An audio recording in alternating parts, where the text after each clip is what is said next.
Olá, Tutameia está ao vivo neste Brasil da pandemia. Estamos aqui nos nossos estúdios quarentênicos, a Eleonora. O Rodolfo. E do lado de lá da tela, nesse mundo gigantesco da internet, está conosco o senador Roberto, né? Sempre aí um político com uma visão profunda dos problemas do Brasil. Antes de a Eleonora falar um pouquinho mais do senador e fazer a primeira pergunta, nós queremos convidar a Requião e você que está nos assistindo a se somar a nós num grande abraço carinhoso de solidariedade a todos os parentes, amigos, conhecidos das vítimas da Covid-19 no Brasil. São vítimas de um vírus, mas são principalmente vítimas de uma ação criminosa do governo federal que acabou fazendo com que o Brasil chegasse a esse absurdo de ser aí o segundo país do mundo em mortes, né? O terceiro do mundo em número de casos, exatamente por causa do desprezo que o governo federal mostrou à vida, à ciência, à medicina e ao Brasil. Então, nesse momento, a gente se soma, manda esse abraço carinhoso aí a todos, parentes, amigos, conhecidos das vítimas, que chegam hoje, segundo o boletim das 13 horas de hoje, 131.736 mortos pela Covid-19 no Brasil, com 4.335.066 casos registrados aí no boletim de hoje, às 13 horas. Eleonora. Pois é, a gente começa aqui sempre com essa homenagem. Queria agradecer muito a presença do Roberto Requião, governador do Paraná por 3 vezes, senador da República, que tem uma trajetória de vida enorme aí na política brasileira. Eu queria começar lhe perguntando, senador Requião, esse caso, a gente está no meio da pandemia, tem toda essa situação dramática do Brasil. Bolsonaro está mais forte ou está mais fraco?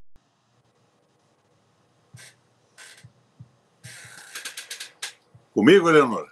Vai lá. A avaliação geral da situação, Bolsonaro está mais forte, está mais fraco? O Bolsonaro, Eleonora, ele cresceu com o auxílio emergencial. O Bolsa Família dava R$150 para cada pessoa. O auxílio emergencial chegou a 600, é 4 vezes mais.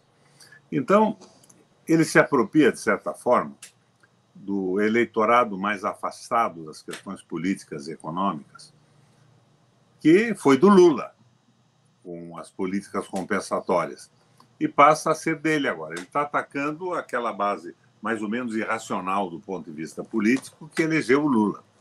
Você sabe que o eleitorado que elegeu o Bolsonaro foi o mesmo que elegeu o Lula, que elegeu o Collor, que elegeu o Fernando Henrique, né? E essas eleições sempre surgiram com a decepção com os governos anteriores.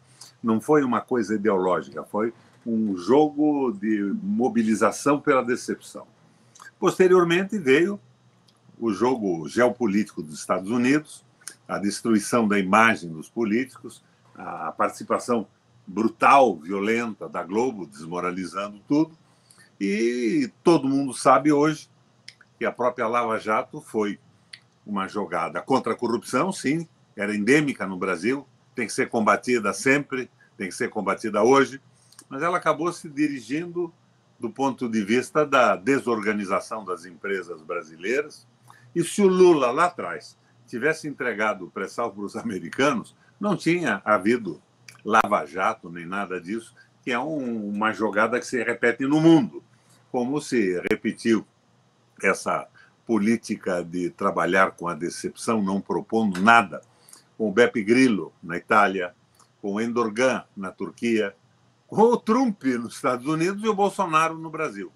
Então, esta guerra híbrida, essa manipulação com suporte nos meios de comunicação e com apoio num judiciário que tem uma tendência muito clara de ir para a direita, perdeu a perspectiva da identificação com o nosso povo, com a nossa gente, sem esse sentido de pátria, que, aliás, Eleonora, você sabe que esse sentido existia até na direitona fascista do golpe militar no Brasil. O Geisel era um nacionalista, O Geisel defendeu a Petrobras, a Vale do Rio Doce, criou a Escola de Engenharia do Exército.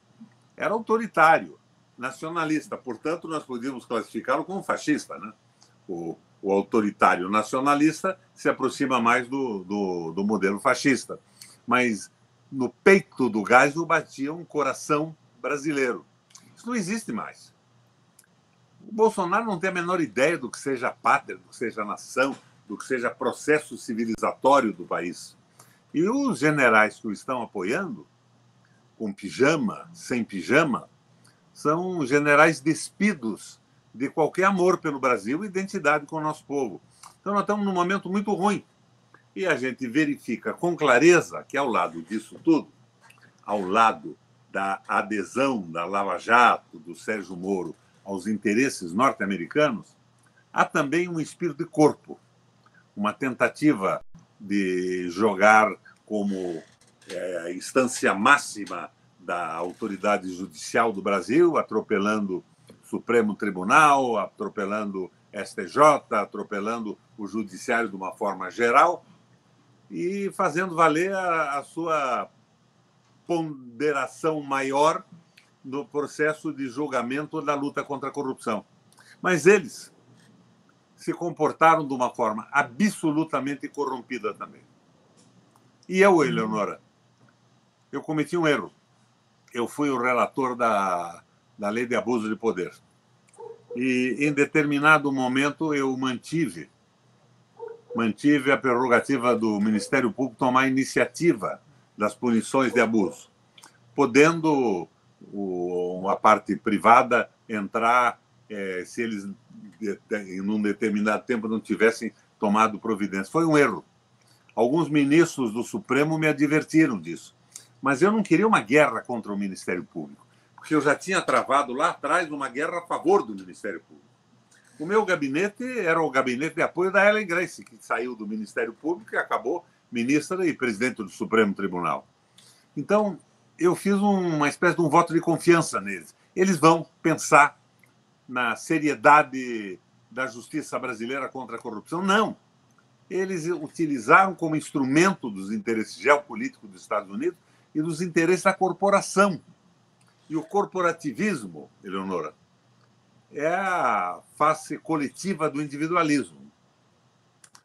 É o egoísmo, o individualismo. Então, foi um erro. Eu acho que nós temos que corrigir essa lei mais cedo ou mais tarde, entregando a iniciativa para a sociedade civil.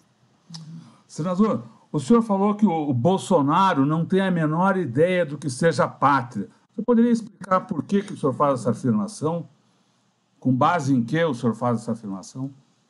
Bom, o Bolsonaro, lá atrás, ele já quis matar o Fernando Henrique quando ele estava vendendo a Vale do Rio Doce. Ele queria fuzilar a direita brasileira no governo do Fernando Henrique. Ele é um oportunista. Eu fui senador 2 vezes. Eu não convivi com o Bolsonaro, mas eu vivi no mesmo ambiente. Ninguém dava importância para esse tenente, porque ele é tenentinho. Ele foi elevado à condição de capitão quando se reformou. E ele se reformou para não ser expulso do Exército. Foi a proposta que lhe fizeram diante daquelas barbaridades que ele se envolveu lá atrás. Então, o Bolsonaro não tem nada com isso, ele não tem formação política, ele não tem formação ideológica. Ele é um tenente do Exército. E como diz o Mourão, aos tenentes não se exigem nada que implique em raciocínio maior e em posições tomadas com inteligência. A afirmação não é minha, é do Mourão. Mourão, vocês sabem quem é, né? Sim. Aquele rapaz que fez um debate com o Ciro Gomes na CNN, simpático, objetivo, e depois o Ciro, com alguns números e uma certa agilidade verbal que ele tem, simplesmente pulverizou o Mourão. Senador, o senhor, nessa sua fala, resposta inicial, tocou em vários pontos que eu acho que a gente podia desenvolver, que o senhor poderia desenvolver mais. A questão dos militares, que o senhor colocou aí. Esse é um governo tutelado pelos militares, os militares enveredaram para essa linha entreguista, contrária ao que o senhor falou do Ernesto Geisel. Qual é o limite enfim, desse apoio militar ao Bolsonaro? Ele é total, integral? Os militares do Brasil não estão apoiando o Bolsonaro. Alguns de pijama e sem pijama, o generalato está fechado com isso, com um veso, uma tendência corporativa. São 400 mil homens no Exército Brasileiro, na Marinha e na Aeronáutica. Eu simplesmente não acredito que nós tenhamos 400 mil entreguistas. Esses oficiais não têm sentimento de pátria mais. Eu, inclusive, em determinado momento, eu achei que podiam ser de direita, mas patriotas, como foi o Geisel. O general Heleno me impressionou quando ele se opôs, por exemplo, a Raposa Serra do Sol. Me parecia, aquele momento, a mim e ao meu amigo Carlos Lessa, que faleceu outro dia, quando nós discutíamos isso, que realmente a forma como foi colocada inicialmente aquela reserva, ela transformava aquele povo Yanomami numa nação. Uma nação com território e povo, e podia, de um momento para outro, vender aquela terra, as riquezas naturais, e o Brasil perderia uma parte do seu território. Então, me parecia que, neste caso, não faltava ao Heleno alguma razão. E, olha, não estou colocando nenhuma razão contra os índios, até porque eu tenho esse sangue correndo nas minhas veias, e a minha mulher é neta de uma índia lá da região do Rio Grande do Sul. Então, nada disso me impressiona. Eu sou extremamente favorável à manutenção desses povos indígenas, às suas tradições e à sua evolução intelectual e tudo mais, né? Nós não queremos um jardim zoológico, como dizia o Heleno, transformar o índio num bicho, como fizeram com o negro nos Estados Unidos no século passado, expondo no zoológico. Não é por aí. Mas o Heleno tinha alguma razão. Agora, de repente, ele não tem mais nenhum sentimento de pátria.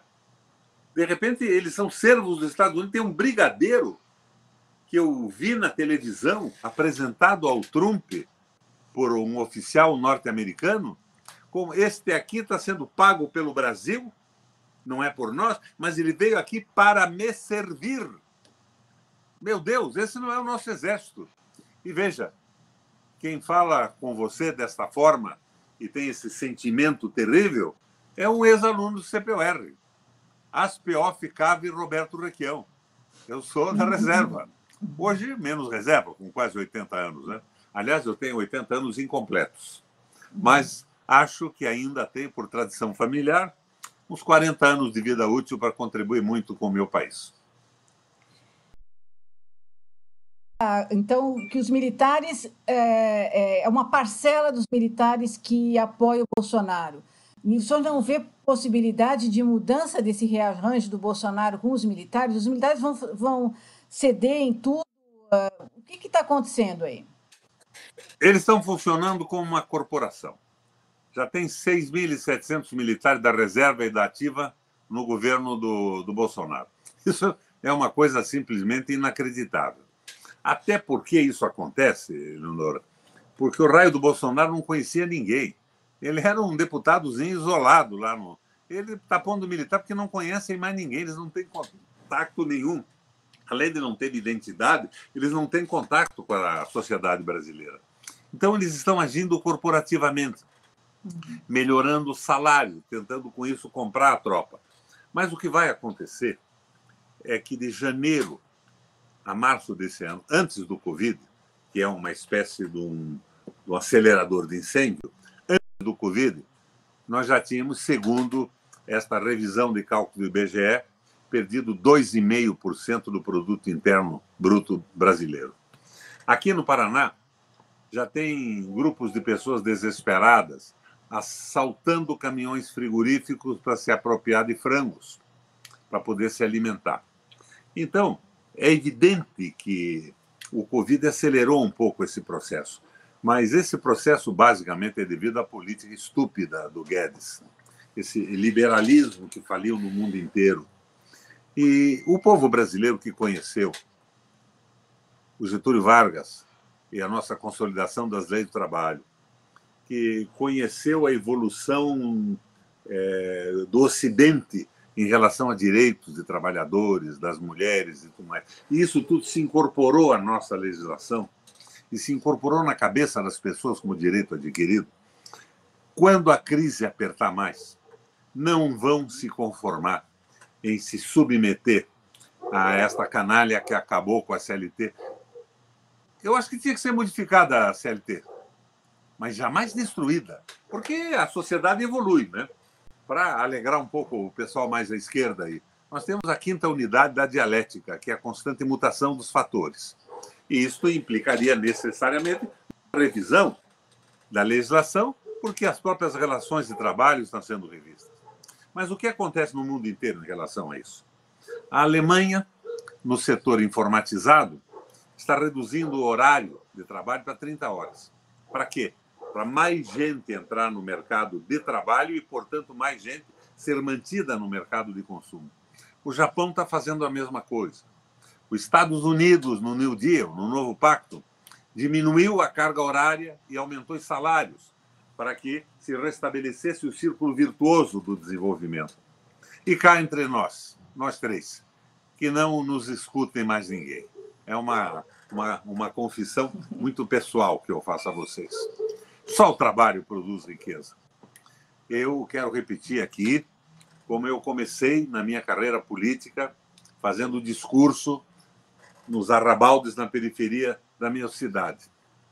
Um tronco caído ao lado de uma estrada, partido por um raio, Rodolfo, é apenas um tronco. É um lenho abandonado. Não tem valor econômico algum.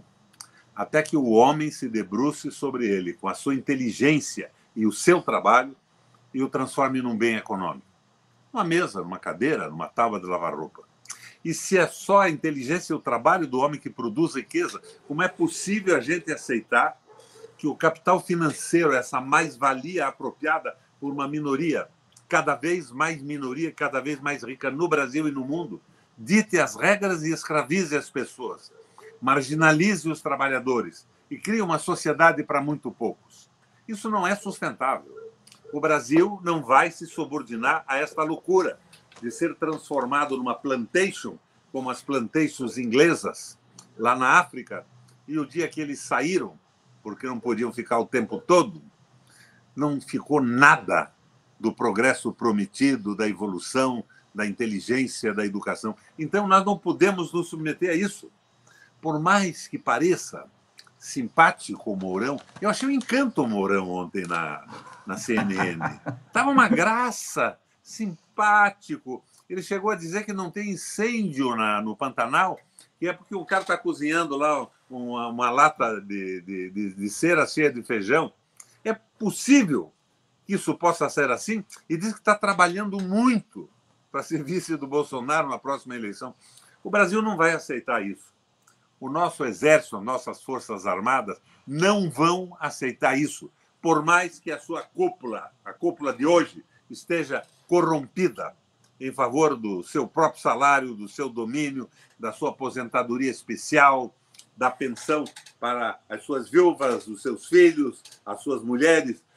Não vai ser mantido isso, o Brasil não vai aceitar isso. E veja bem, eu como nacionalista, desenvolvimentista, por um projeto nacional, democrático e popular, eu quero forças armadas fortes no Brasil e bem equipadas. Mas não é mais comprando fuzil. Você defende as fronteiras hoje por meios eletrônicos. Você precisa ter mísseis. Sabem vocês dois que o Brasil está proibido pelos Estados Unidos, pelos acordos, de produzir míssil além de um certo alcance? Então, é um foguetório de festa junina. Nós não podemos ter um míssil de alcance maior. Nós estamos na mão dessa gente. E o que é que esta gente quer? Quer controlar a geração de energia do nosso país e do mundo. Essa acusação quem faz não sou eu, Leonora. É o Jimmy Carter, numa carta que escreveu ao Trump. E eles investiram, nos últimos 30 anos, nas últimas décadas, 300 trilhões de dólares nas suas forças armadas. Esqueceram da tecnologia das indústrias, esqueceram da saúde pública, esqueceram de cuidar da ascensão social que os americanos tinham durante um determinado tempo. O capital americano sai dos Estados Unidos, vai para a China, porque cá entre nós, a China não tinha proteção alguma ao trabalho. A China tinha, há 30, 40 anos atrás, 1980, uma relação medieval de trabalho. Mas os chineses foram se apropriando da tecnologia, introduzindo nos seus projetos industriais. Robotização, tecnologia de ponta no processo industrial, começaram a construir novas cidades. A Rota da Seda, que é um novo plano Marshall na região toda, não derrubaram governo nenhum, e os Estados Unidos estavam aí. Derrubaram o Lula, ou melhor, o lulismo, a Dilma, derrubaram governos de países importantíssimos do Oriente Médio, que provocou o êxodo de populações desesperadas que não têm como trabalhar, não têm como ter renda, não têm como comer. Tudo isso para controlar o mundo. E não é mais a Guerra Fria. Porque a Rússia, depois da Glasnost, que era o degelo, e a Perestroika, que é a reconstrução, do Gorbachev, não é mais um país comunista. Então, nós temos uma luta, não é ideológica, não é pela felicidade das nações, é pelo controle desses grupos que detêm o capital financeiro sobre a geração de energia, retirada de minerais estratégicos dos países, violentamente, como tem feito os Estados Unidos ao longo do tempo. A China não fez nada disso. Então, o Jimmy era aquele plantador de amendoim que virou presidente dos Estados Unidos. O Jimmy simpaticamente disse para o Donaldo. O Donaldo, vocês sabem quem é? Deve ser primo do Pato Dono, que por acaso, como chegou a presidente da República, o Bolsonaro aqui, ele chegou lá nos Estados Unidos. Diz a ele que ele tem razão em ter medo da China, porque os Estados Unidos regrediram do ponto de vista social, do ponto de vista tecnológico. E até o raio do exército russo hoje tem controle de mísseis muito mais rápidos que os americanos. Isso não me encanta. Eu não estou dizendo para você que nós temos que escolher um lado, que é o que está acontecendo no Brasil hoje. Nós temos que ter um projeto nacional, um projeto de país que atenda à nossa evolução civilizatória, confirmada de tempos em tempos com as necessárias eleições diretas e gerais no Brasil, e temos que respeitar os interesses desses países todos, mas não nos filiarmos a bloco algum. Lembra do Geisel? Os Estados Unidos deu uma prensa nele, ele assinou um acordo nuclear com a Alemanha e mandou os Estados Unidos a puta que o pariu. Sabe que não tem mais um general de verdade no Brasil? Não tem. Hoje, aparentemente, não tem nenhum. Tem o simpático Mourão, dizendo que um camponês assando uma codorna no meio do mato é registrado como um incêndio florestal. Isso é brincadeira. Então, o que eu acho é o seguinte, nós estamos chegando a um limite. E, por isso, nós precisamos ter projeto. Projeto, Rodolfo. Projeto que feche o Brasil. Que não seja um projeto como eu e a Eleonora provavelmente gostaríamos, mas que seja um projeto do ponto de vista aristotélico, eficiente, um ato meio. Não seja o ato de covardia da frente ampla que incorpora a canalha toda que jogou o país nessa merda que nós estamos e que nos submete ao capital financeiro, mas que não seja um projeto ousado demais, que mesmo que na crise a gente chegue ao poder, a gente não se sustente. Então, na linha do Guerreiro Ramos, temos que restabelecer a soberania. Qualquer projeto de frente tem que considerar o resgate das empresas nacionais estratégicas, tem que considerar o restabelecimento da democracia midiática, tem que respeitar o trabalho e corrigir os absurdos feitos com a CLT e com a aposentadoria. E veja, quando eu digo corrigir, não é restabelecer tudo o que estava lá. Porque você sabe que parlamentares, juízes, promotores e oficiais do Exército estão nadando de braçada num reino da fantasia. E o povo está sendo ferrado. Então, o que nos falta é esse projeto. Em 1980, o Brasil produzia industrialmente mais do que os tigres asiáticos. Eu acho que já falei isso num programa de vocês. Que era o quê? Coreia do Sul, China e dois paisecos do Oriente. Hoje nós não produzimos 10% do que eles produzem. Nós estamos sendo destruídos pela submissão do Brasil aos interesses geopolíticos dos Estados Unidos e do capital financeiro.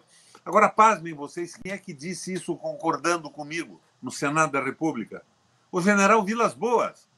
Ele disse, numa reunião que nós o havíamos convidado, nós não podemos nos submeter a interesses de outros países. Países não têm amigos, têm interesses. E, de repente, ele está avalizando e ajudando o Bolsonaro a ganhar uma eleição e a propor o quê? O fim do sentimento de pátria, de nação, de identidade e de respeito com o nosso povo trabalhador. Eu não sei o que acontece, que bicho mordeu esse general.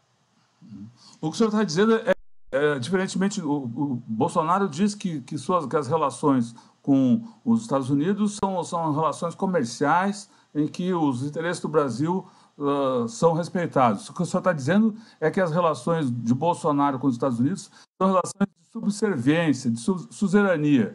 É isso? Eu estou dizendo a você que as relações do Bolsonaro com o Trump, o Donald Trump, são relações que tinham que ser examinadas pelo Freud e não politicamente. É alguma loucura sexual que a gente não identifica com facilidade. Porque os próprios Estados Unidos estão submetidos ao domínio do capital financeiro. Eu não falo mais em imperialismo americano. O capital financeiro avança, destrói países da noite para o dia. Os americanos, nos últimos 30 anos, perderam permeabilidade social, perderam tecnologia, o povo ficou mais pobre. Famílias de nível universitário não conseguiram mais pagar a educação universitária dos seus filhos. A saúde se transformou numa loucura total. Ninguém consegue pagar isso. Na fronteira, o pessoal desesperadamente atravessa a fronteira, não do México para os Estados Unidos, mas dos Estados Unidos para o México, para consultar um dentista, porque não pode pagar isso dentro dos Estados Unidos. Então, é um sistema que deu errado. A coisa não é só má fé, é muita burrice. Muita burrice. Senador, o senhor falou agora de um ponto importante, que é a questão do projeto nacional, que tanto se escreve, tanto se fala, é tão difícil. Esse projeto já teve muitas variantes aí na história. E aí, nessa discussão, entra sempre o papel da burguesia, das empresas, da elite, não sei como o senhor quer chamar. Essa elite, essas empresas são aliadas do Bolsonaro. É possível ter um projeto nacional dentro do capitalismo que não considere as elites, as empresas, nessa formulação? Eu não tenho dúvida disso, porque elas são aliadas do Bolsonaro agora que elas não viram ainda onde elas vão parar. Com a permissão de venda de terra, os tais produtores do agronegócio vão desaparecer e vão ser substituídos por fundos de pensão e grandes capitais exploradores. E isto vale para os dois blocos, Rússia, China e Estados Unidos e os outros. Eu fui numa reunião na Embaixada da China, o embaixador disse que tinha muito interesse em investir em terra no Nordeste. Eu perguntei para quê? Não, nós queremos plantar cana, porque nós queremos substituir uma parte do petróleo por álcool para diminuir a poluição.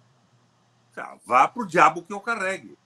Plantar cana não vai trazer um emprego para o Brasil. Não nos interessa nada isso na mão de vocês. Então, não é esse tipo de parceria que nós queremos. Agora, temos que respeitá-lo. Agora, eles têm 1,5 bilhão de habitantes. Eles têm que cuidar do interesse deles. E nós temos que cuidar do nosso. Respeitar a todos, mas, fundamentalmente, defender um projeto nacional. E o projeto nacional não tem que ter muita firula, não. O projeto nacional é o resgate das empresas públicas, é a devolução da valorização do trabalho, é a criação de emprego, a democratização da comunicação e daí, restabelecido esse espaço democrático, cada partido vai formulando internamente as suas ideias. Uns serão mais parecidos comigo e com você, outros com o seu marido. E isso será submetido ao crivo periódico do voto popular. Nós não vamos conseguir, e tem que ser a moda do Guerreiro Ramos. Tem que se devolver ao país a possibilidade de construir o seu processo civilizatório como vinha acontecendo. Nós estamos regredindo, não é o século passado. Nós estamos regredindo uma economia primária. A semi-escravização, isso é uma loucura. Então, com essa liberdade, vamos começar a pensar no que fazemos. Eu, por exemplo, Leonora, eu já disse a você, eu sou trineto do lugar-tenente do Frei Caneca da Revolução Federalista. Eu sou neto do fundador do primeiro Partido Socialista do Brasil, Partido Operário, fundado em Curitiba, São Paulo, Rio de Janeiro e Rio Grande do Sul. E meu pai era militante e meu avô era militante. E esse Partido Socialista não era comunista. Por quê? Porque ele foi fundado no dia seguinte da proclamação da República e não existiam ideias comunistas. O Marx não circulava. Ele já existia, mas não circulava na crítica ao capitalismo que ele faz. Era Bentham, Davi Ricardo, Adam Smith e os fabianos, os socialistas fabianos, europeus e russos. Então, nós temos que avançar com a experiência dos outros povos. Como é que a Alemanha saiu da crise e gerou a brutalidade do Hitler? Intervenção pesada do Estado. Cortaram os lucros do financiamento da dívida pública da noite para o dia para quase zero. E os grandes empresários disseram: meu Deus, o que vai ser de nós agora? Então, nós fizemos com algumas empresas alemãs um projeto de reconstrução e construção da infraestrutura. Se vocês investirem nessas empresas, o Estado alemão garante para vocês 4 ou 4,5% de lucro ao ano. Senão, esse dinheiro de vocês vai virar pó, porque ele não é conversível no mundo, como não é o real hoje, e vocês vão virar pó. Eles entraram nesse jogo e a Alemanha recuperou a capacidade de pleno emprego em 6 meses. Lá atrás, em 1923, com Schacht, Horace Greeley e Armand Schacht, eles já tinham inventado uma paridade do marco com uma cesta de cereais. Depois virou ouro e dólar, mas bem na frente. E acabaram numa semana com o processo inflacionário. Foi o plano cruzado aqui, que esse pessoal copiou do Schacht, mas depois não sustentou o projeto de crescimento do país. Depois se acadelaram, pura e simplesmente. Então, nós temos o crescimento americano, redução de carga horária, aumento do salário mínimo por lei, para mais gente trabalhar, mais gente ganhar e rodar a economia. Pesados investimentos estatais em portos, usinas hidrelétricas, hospitais, escolas, retomando o desenvolvimento. São exemplos. O exemplo da China hoje, então diz, a China é o Estado capitalista. Isso diz de manhã, de tarde diz que é comunista.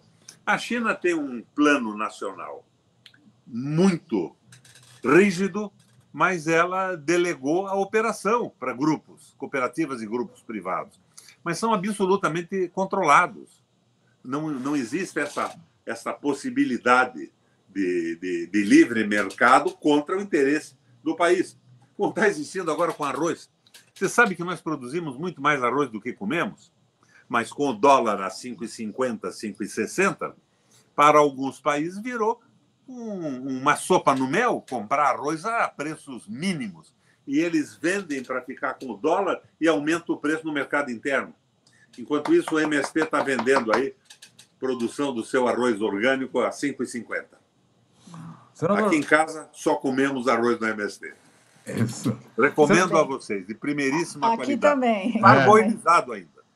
Aqui em São Paulo, eles comercializam por meio do Armazém do Campo, aí, que também tem em várias cidades do Brasil, né, levando a produção da reforma agrária para a população. Eu queria entrar num outro tema aqui, senador, direitos humanos.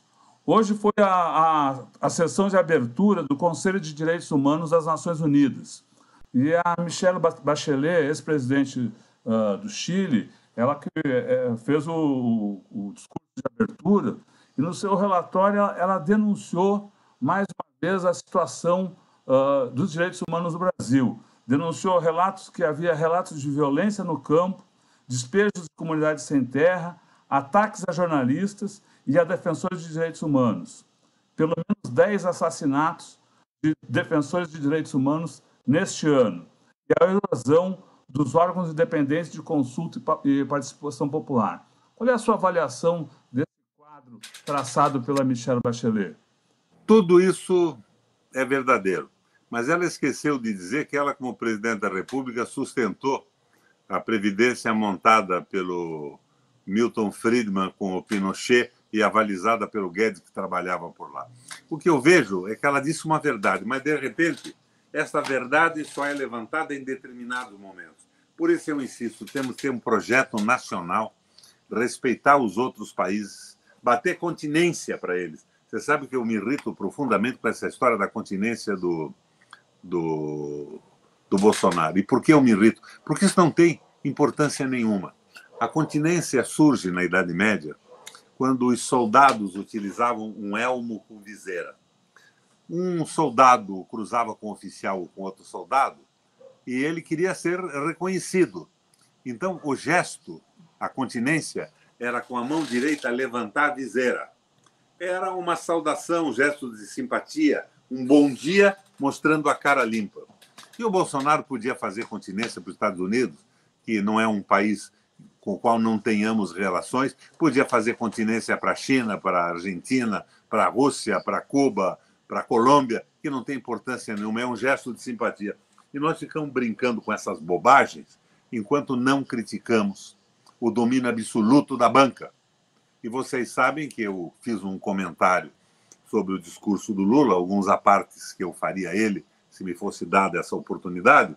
E um dos pontos que eu critiquei ou analisei com mais insistência foi aquela tese do meu amigo Haddad de que o Banco Central tem que ser independente. Com um Banco Central independente, não precisa de Haddad, de PT, de eleição governamental, porque o banco passa a mandar no Banco Central, mandar na economia brasileira.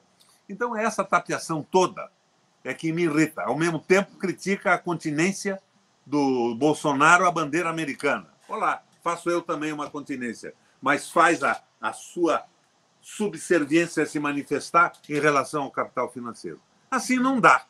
Eu acho que eles têm que começar a entender que o Brasil precisa ter uma solução brasileira, verdadeira, respeitando o país, mas deixar essa brincadeira. O que a mulher do Bolsonaro recebeu ou não recebeu, que cuide disso a polícia, o Ministério Público. Nós temos que cuidar disso. Para isso estamos militando em partidos políticos. E eu, nem isso posso dizer mais, eu estou no PMDB ainda. Sou o filiado número 1 do PMDB. E o PMDB se transformou naquilo que vocês sabem, né? Partido de apoio absoluto ao Bolsonaro, para minha vergonha e meu horror. Senador, o senhor falou há pouco que o que o Bolsonaro está fazendo, no limite, é contrário aos interesses da própria burguesia nacional. O senhor citou o caso dos agricultores. O senhor enxerga um rompimento possível ou essa burguesia está amarrada com Guedes e engole o Bolsonaro e vai estar com o Bolsonaro, seja o que for? No momento, eles não estão tristes, não estão ganhando dinheiro. Amanhã eles vão perder totalmente o poder. Então, esse projeto nacional tem que reunir pelo menos 70% do país.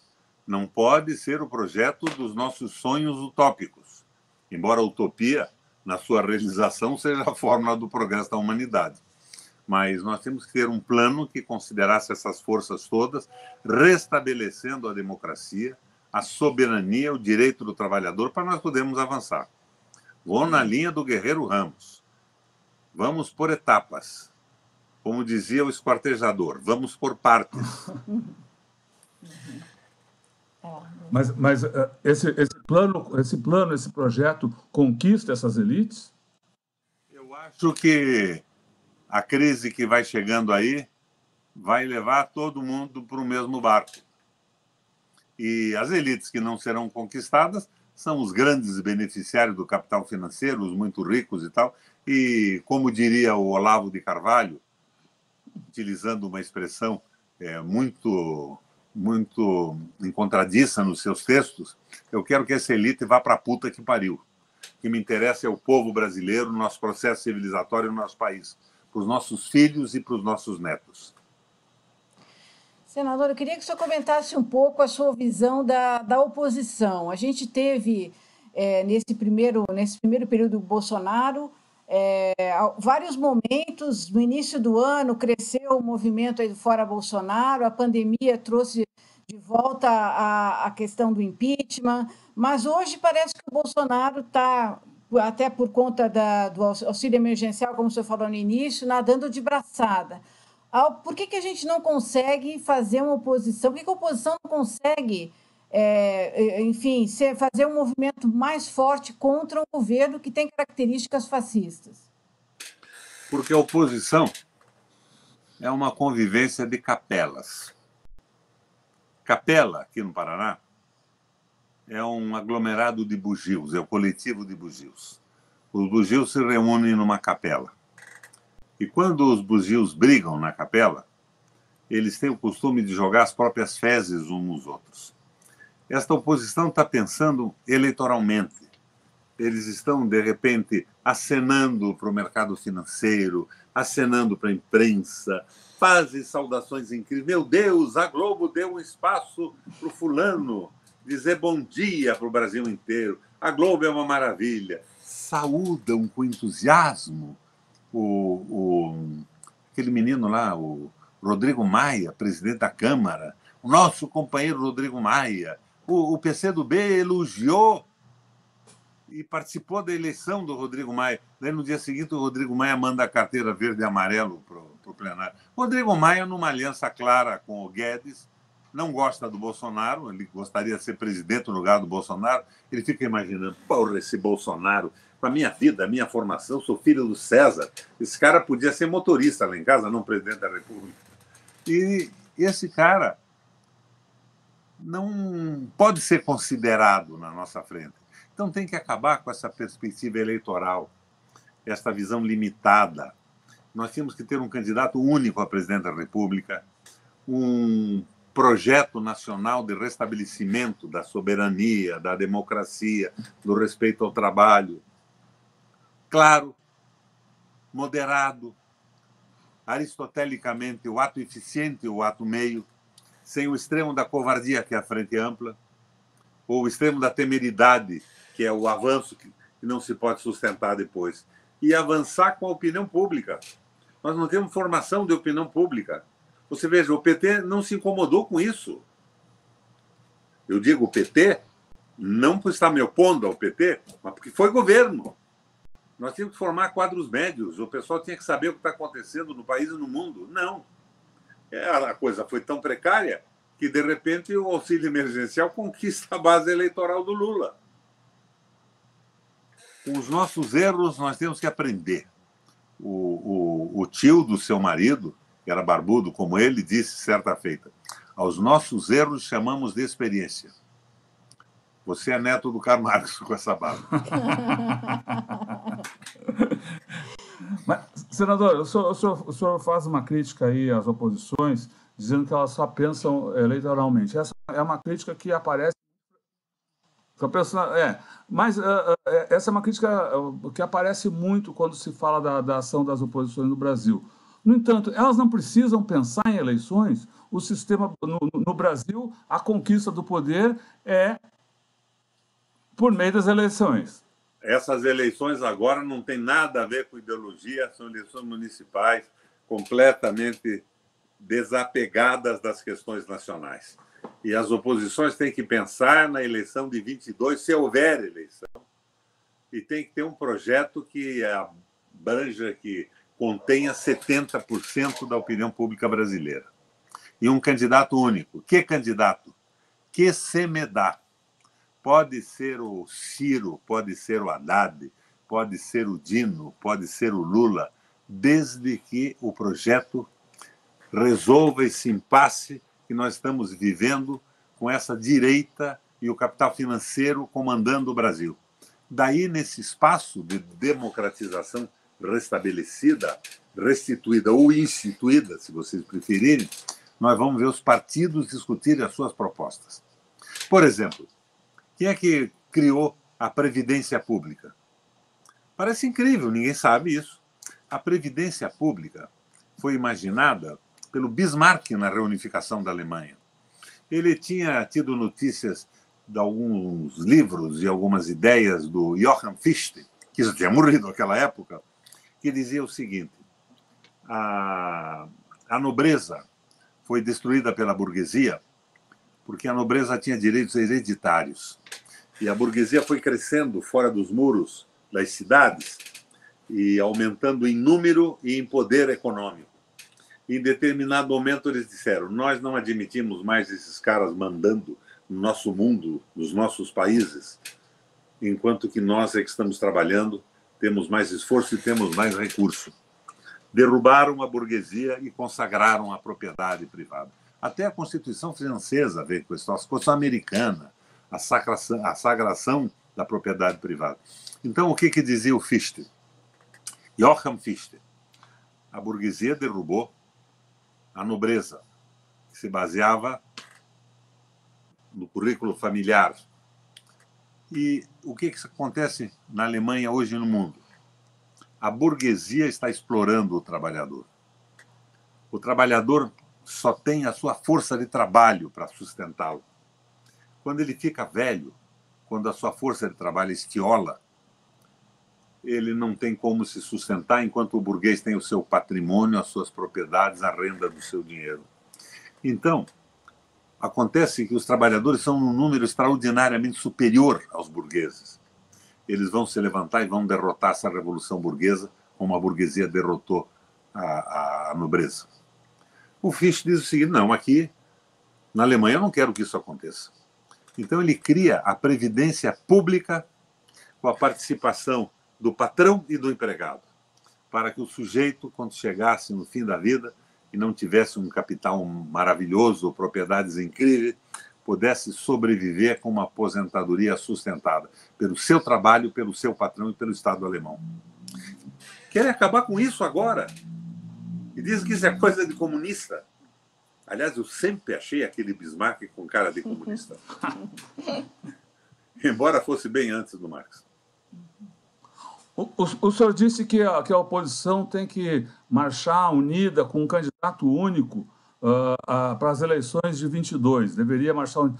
Agora, como chegar a essa união? Nós tivemos... Houve o golpe no Brasil em 2016, depois houve a eleição de Bolsonaro em 2018, e muitos setores da oposição diziam e avaliam que é um governo fascista contra o qual deveria haver uma frente única. Frente que nunca se organizou. Hoje o Brasil vive a maior crise, talvez seja uma das maiores, se não a maior crise de sua história, com essa pandemia. E, novamente, os setores da oposição dizem: é preciso unir o Brasil para enfrentar a pandemia, e o amigo número 1 da pandemia, o Bolsonaro. No entanto, isso não acontece. O que falta para unir todos esses Enquanto segmentos? isso, cada capela, que é um partido, com seu bugio-mor, tenta fazer pactos eleitorais, admitindo o domínio do capital. Eu acho que o último discurso do Lula foi interessante, porque ele não abordou a tese que eu acho fundamental, que é o Banco Central dependente da banca e da minoria rentista, mas ele falou de novo no trabalho, que é uma das bases do início do PT no Brasil. Foi uma evolução sensível. Eu gostei do discurso, mas eu deixei claro que, para mim, não é suficiente. Mas também não estou querendo a radicalização que não é sustentada e inviabiliza qualquer governo que suceda a esta loucura bolsonarista e liberal. É esse o problema básico.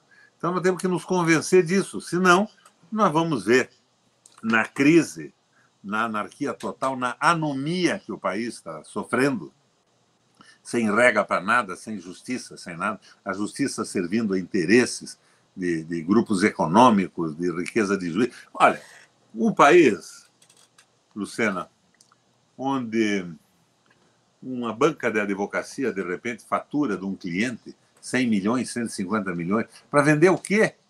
O seu conhecimento do direito que você adquire em 5 anos de faculdade, podia reduzir isso, como nos Estados Unidos, para 2 anos, 3 anos, sei lá. Eles estão vendendo o quê? Estão vendendo lobby. Estão vendendo ligação com o poder público e estão vendendo a capacidade de influir, convencer ou comprar os juízes que vão julgar as ações. Essa bagunça tem que acabar. A minha proposta, por exemplo, seria acabar com esse direito romano-germânico, com 1000 instâncias e ações. Eu estabeleceria, como propõe o meu bisavô, no partido que ele propôs para o Brasil, uma espécie de justiça de conciliação, sem essas instâncias todas, resolvendo rapidamente os problemas. Senador, nesse pequeno período que a gente teve a nossa comunicação interrompida, eu aproveitei para ler alguns dos comentários dos internautas, comentários, perguntas, tal, todo mundo elogiando, mas teve agora não estou com o nome dele aqui, mas eu citei o nome dele quando falei, que fez um apelo ao senhor para sair do MDB.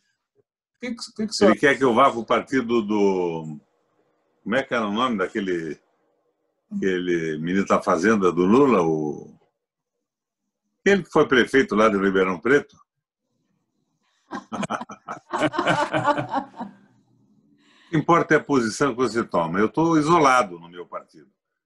Mas eu não vejo necessidade, não sou candidato a nada, eu estou tentando contribuir para que a gente tenha, a fim e a cabo, um projeto nacionalista, democrático e popular, transitório, para a gente passar essa fase terrível que nós estamos vivendo.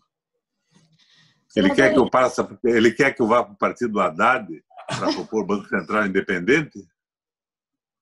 Eu gosto muito do Haddad, foi um baita ministro da Educação, vocês sabem disso, mas não dá, né? No Marcos Lisboa, que agora se manifestou até contrário à não taxação de livros. Aliás, é uma besteira total. O imposto do livro não altera nada. O problema do livro é que é um monopólio de editoras. Eu aqui no governo do Paraná, não estamos no ar mais, né? Não, tá no ar, tá gravando. Eu aqui no governo do Paraná, eu convoquei professores da universidade e da minha rede, bons professores, para produzirem livros. E daí eu fiquei pasmo. Sabe quanto é que me custava um livro depois de mandar imprimir? Papel não tem imposto, nem para jornal, nem para livro. R$2. Sabe quanto é que a gente pagava para as editoras nas concorrências públicas? 50, 60, 100. Daí eu percebi que só é um monopólio. Eles contratam um professor bom, pagam para ele aí $2, 3 mil para fazer um livreto e depois vendem para o Estado esse troço por 40, 50, 60, 100. E eles pegam livros com os direitos autorais já prescritos, em domínio público, mandam fazer uma tradução nova, embora já existam outras, e dizem que aquilo é original. É a mesma coisa que diminui o imposto de remédio. Os caras vivem da patente e do domínio do mercado.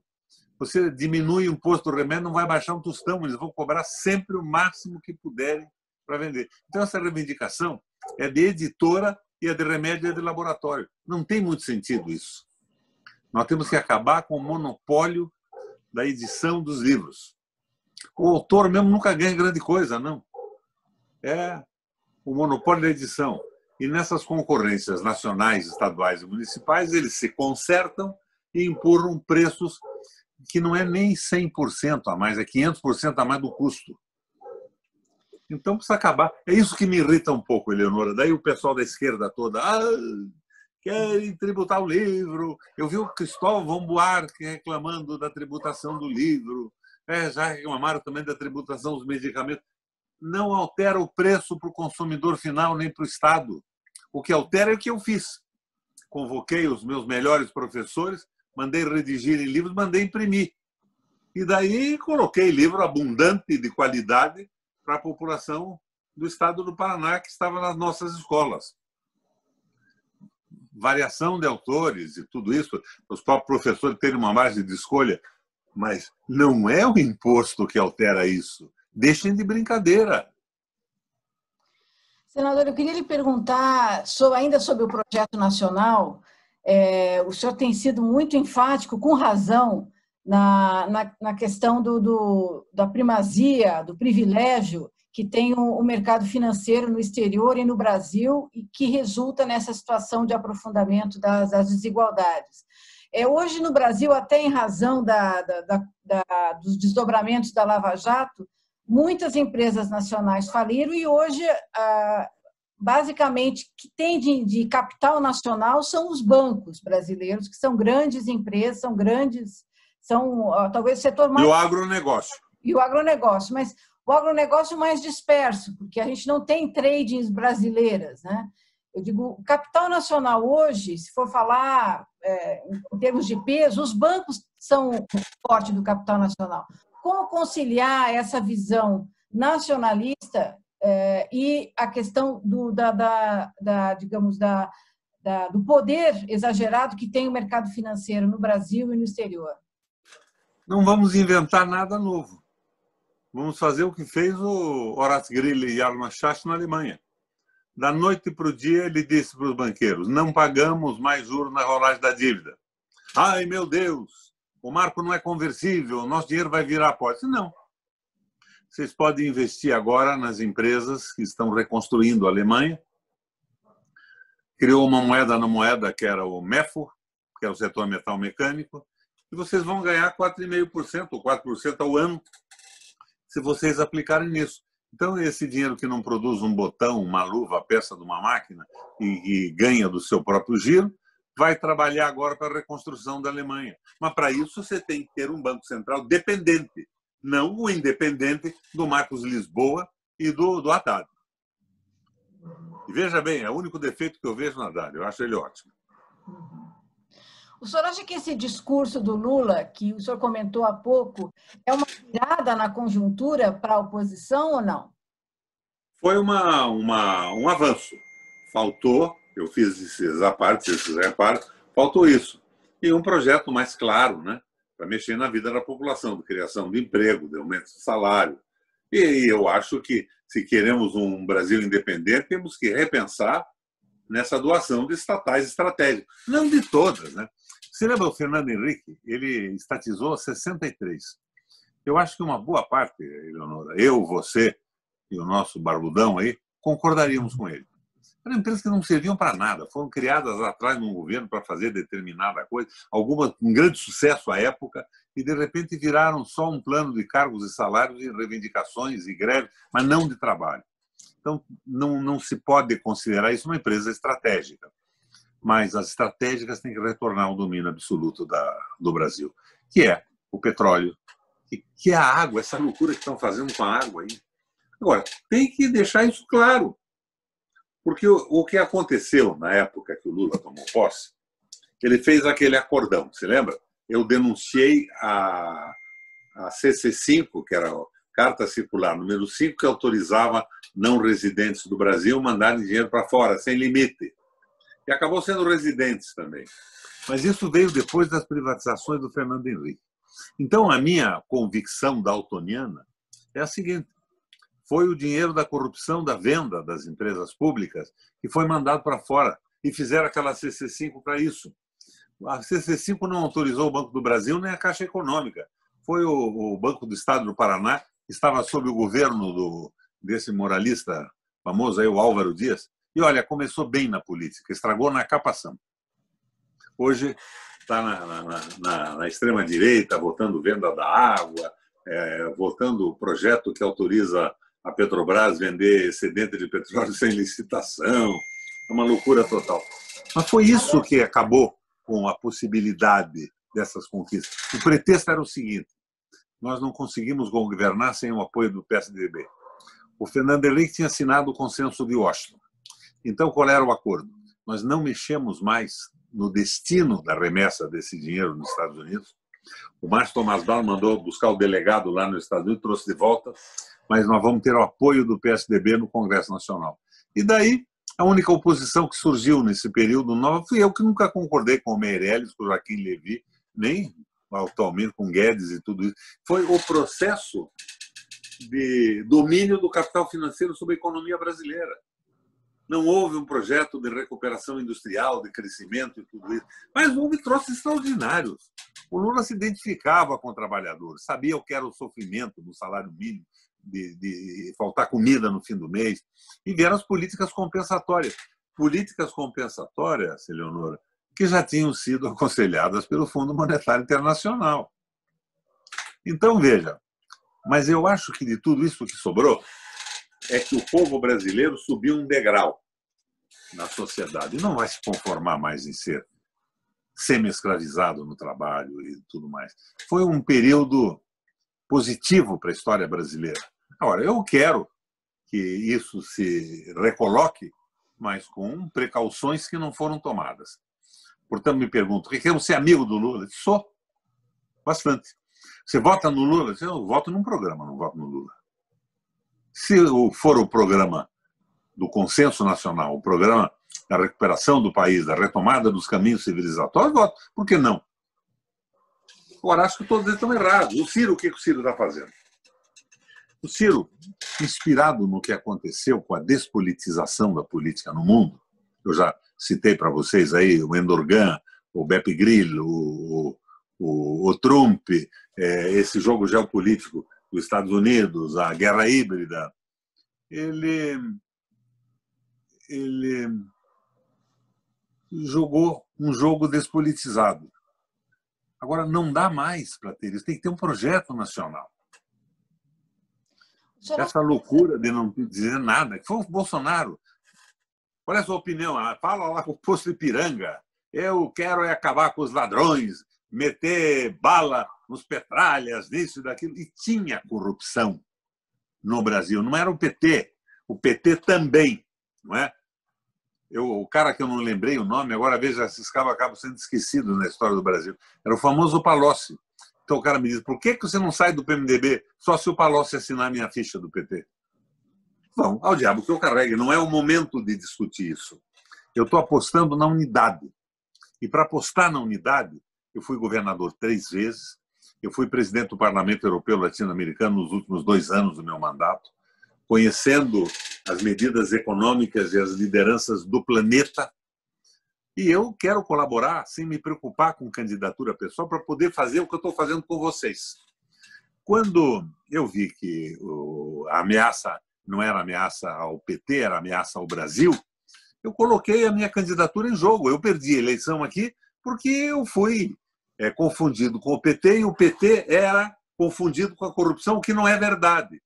Agora, eu não me incomodei com o mandato, eu me incomodo com o que eu posso fazer na política. Eu entrei na política sonhando em ajudar a mudar o mundo, o meu município, o meu estado, o país. Então, eu não preciso de mandato para isso. Nós não estamos conversando aqui agora, eu não tenho mandato algum, nem vocês dois têm. Nós estamos tentando colaborar para elevar o nível de compreensão do brasileiro sobre o que acontece no país e fora dele. De dentro para fora, de fora para dentro. Pensar de fora para dentro. Como é que a eleição americana vai interferir aqui?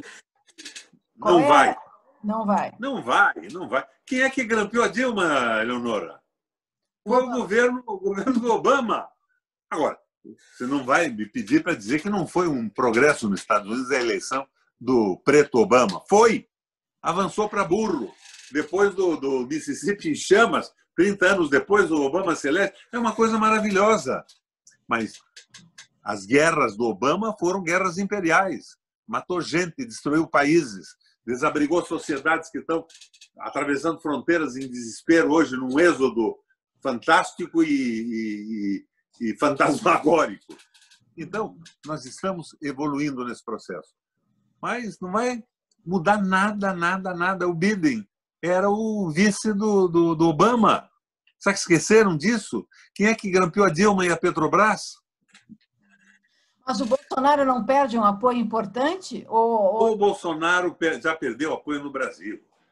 Nesse circo liberal da política brasileira, em que o proprietário da lona é o Guedes, operando para o capital financeiro, o Bolsonaro é animador de picadeiro. O Bolsonaro não é liberal, não é nada. Ele queria, eu insisto, ele queria matar o Fernando Henrique na privatização da Vale do Rio Doce. Ele faz qualquer jogo, é um oportunista. Baixo clero. É o cara que fica com o salário dos funcionários. Ele, os filhos, a família e toda essa geração de parlamentares, da Câmara de Vereadores até a Câmara Federal. Bolsonaro não é nada. Nada, nada, nada. E vai acabar, porque ele foi um acidente de percurso. Ele foi um efeito colateral e ninguém suporta mais. Não, os milionários não suportam mais o Bolsonaro, as suas boçalidades.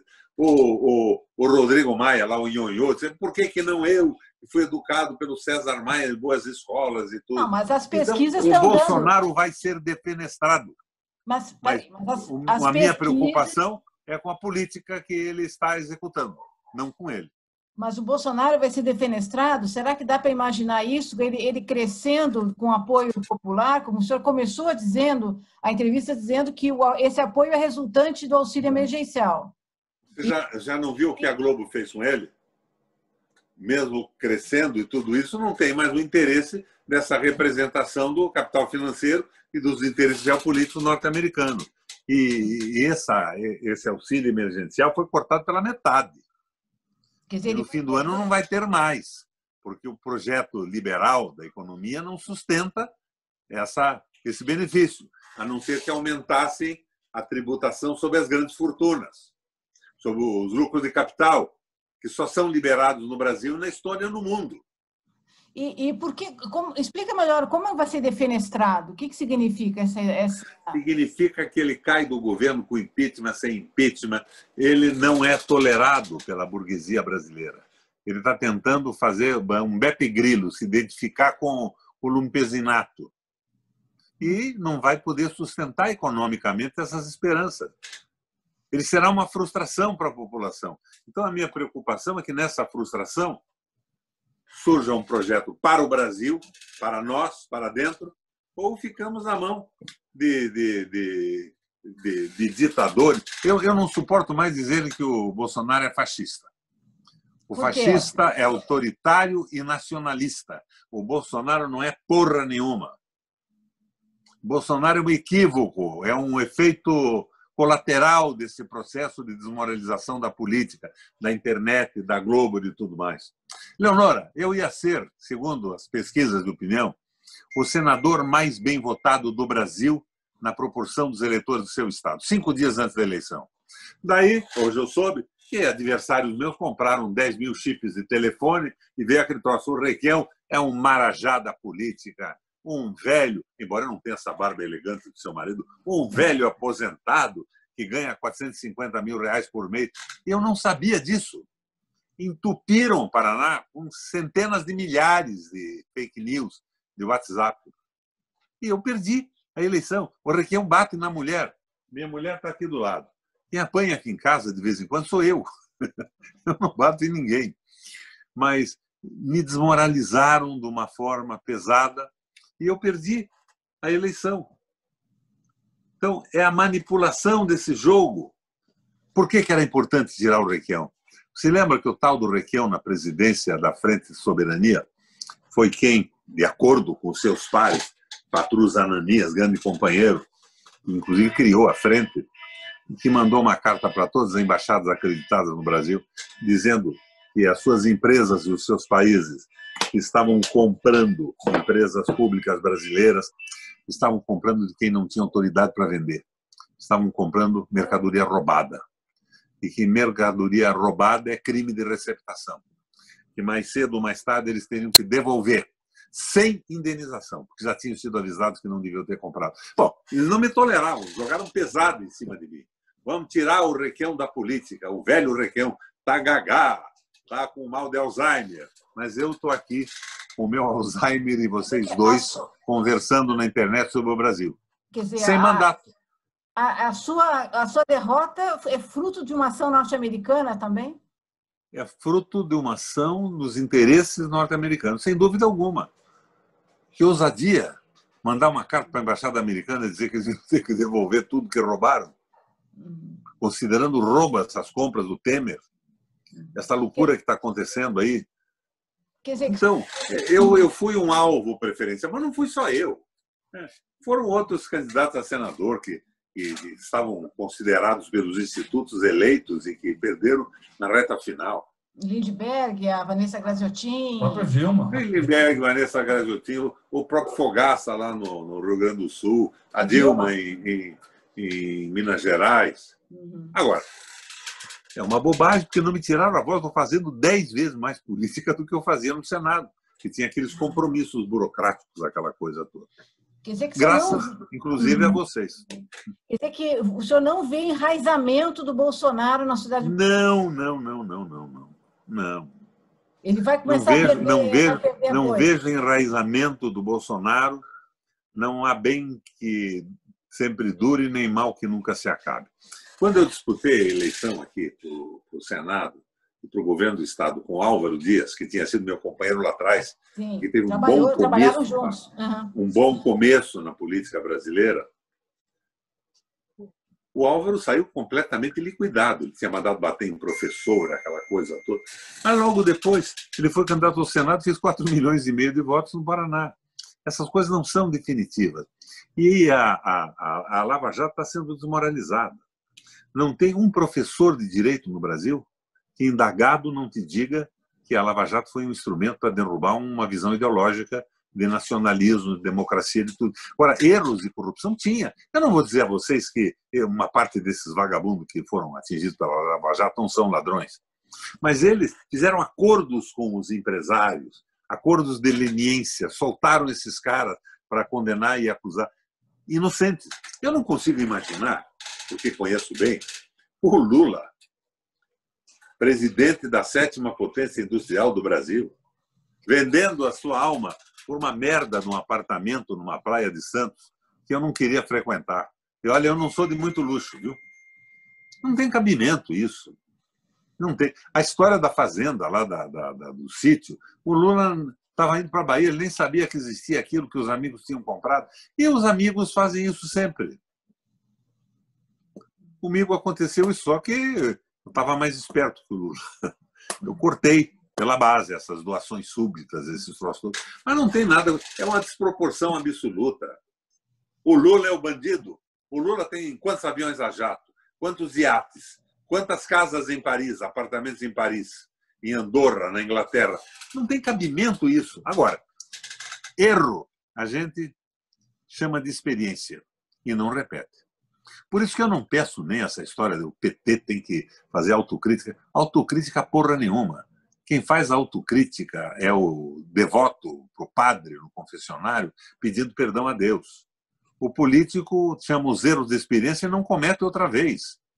Porque o PT é a única base partidária no Brasil capaz de alavancar uma mudança, uma estupidez. Eu acho uma besteira o que o Ciro faz. O Ciro foi ministro do PT, eu não fui. Eu era oposição à política econômica do governo que o Ciro participava. Agora, eu estou enxergando a importância da mudança no Brasil e a importância dessa força política organizada. E não acredito que o auxílio emergencial vá manter sobre coleira esse eleitorado lulista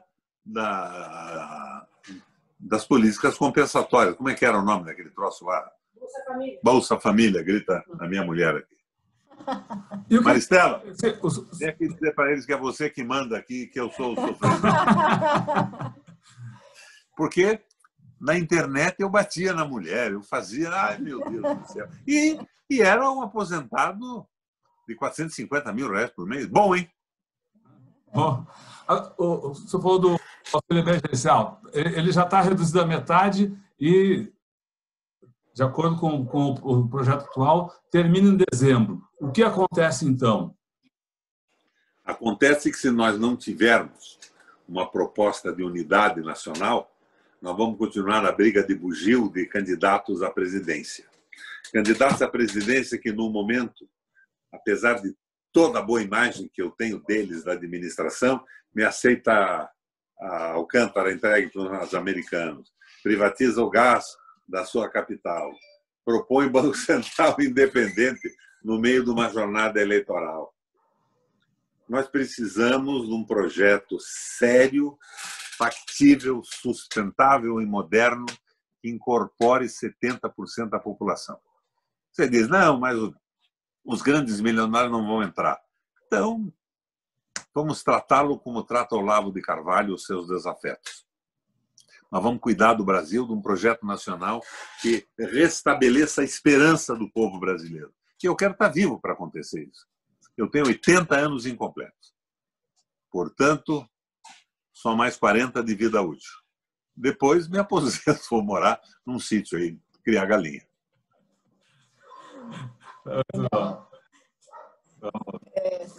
Não, acho que, senador, a gente queria pedir para o senhor dar a sua mensagem aqui para os nossos internautas, sua avaliação. A minha mensagem é a mensagem do meu velho amigo Carlos Lessa, nacionalista de esquerda, O Brasil é maravilhoso, o nosso povo é maravilhoso, inteligente, criativo, tem todas as condições de se destacar no mundo.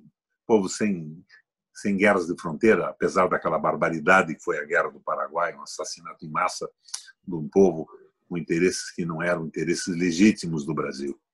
Mas nós temos toda a condição de evoluir.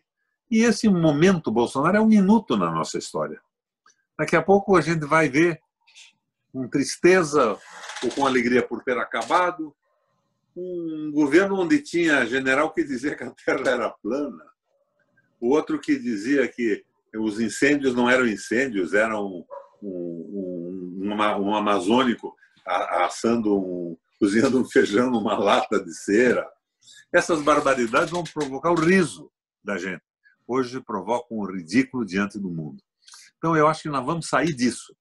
Agora, seria possível sair no fim desta crise, começo do ano que vem, por lá, se tivéssemos uma proposta unitária pensando no Brasil. Então, convido a esses bugios todos a deixar as suas vaidades de lado, sentarem para construir. E não tem muita sofisticação, não. Eu vejo o Ciro tem ideias magníficas, às vezes, nas explanações dele, dados interessantes e tal. Não é por aí. Isso também não convence ninguém. O que tem convencido é o ódio àqueles que frustraram a população. Nós precisamos de uma proposta enxuta que restabeleça a democracia, a liberdade de imprensa, os direitos do trabalhador e a soberania nacional. Simples assim. E daí, no restabelecimento da democracia ou na democracia restabelecida, os partidos vão começar a se unir e colocar suas próprias, ou não, ou colocar suas próprias propostas. Mas o momento é o momento da união nacional. E essa união nacional pode ser feita, mas não pode ser feita por capelas onde bugios disputam com os seus supostos adversários o alcance da merda própria que lançam. Muito bem. Senador, muito obrigado pela entrevista e agradecer também a todo mundo. Você não ficou chateado comigo de eu ter revelado teu parentesco com o Carlos?